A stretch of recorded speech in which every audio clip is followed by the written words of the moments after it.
સુરત શહેરના અઠવા પોલીસ મથક વિસ્તારમાં આવેલ કાદરશાહની નાળ પાસે 32 વર્ષીય યુવાને આપઘાત કરી લેતા ચકચાર મચી જવા પામી છે। ઘટનાને લઈ પોલીસે સ્થળે આવી યુવકના મૃતદેહને પોસ્ટમોર્ટમ અર્થે ખસેડી તપાસ હાથ ધરી છે।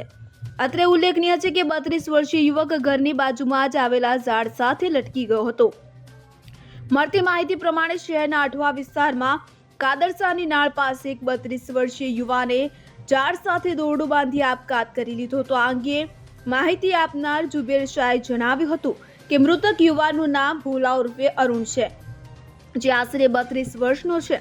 મૃતક ભોલા મારે ત્યાં કામ કરતો હતો અને ઉપર જ રૂમમાં સૂતો હતો। ત્યારે આજે સવારે મારો ભત્રીજો અહીં આવ્યો ત્યારે તે હાજર નહોતો। જ્યારે મારો ભત્રીજો ઉપર ગયો ત્યારે તે રૂમમાં ન હતો અને રૂમની બારીમાંથી જોયું તો તે ઝાડ સાથે લટકતો જોવા મળ્યો, જેથી મારા ભત્રીજાએ મને જાણ કરી હતી અને હું તાત્કાલિક જ અહીં પહોંચ્યા હોવાનું જણાવ્યું હતું। ભોલા ઉર્ફે અરુણે આપઘાત કરી લીધો હોવાની ઘટનાને પગલે તાત્કાલિક જ અઠવા પોલીસને જાણ કરવામાં આવતા પોલીસની ટીમ ઘટના સ્થળે આવી પહોંચી મૃતદેહને ઝાડ પરથી ઉતાર્યો હતો। અત્રે ઉલ્લેખનીય છે કે મૃતક ભોલા ઉર્ફે અરુણ ખૂબ જ દારૂ પીવાની ટેવવાળો હતો। આખો દિવસ દારૂના નશામાં જ રહેતો હતો। તેના આપઘાત શા માટે કર્યો તેનું કારણ અકબંધ છે।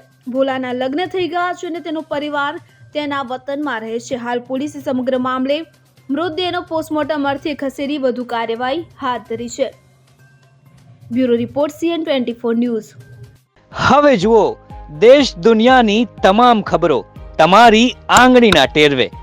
ઉઠાવો મોબાઈલ અને ગૂગલ પ્લે સ્ટોર પરથી ડાઉનલોડ કરો અમારી CN24 ન્યૂઝ મોબાઈલ એપ।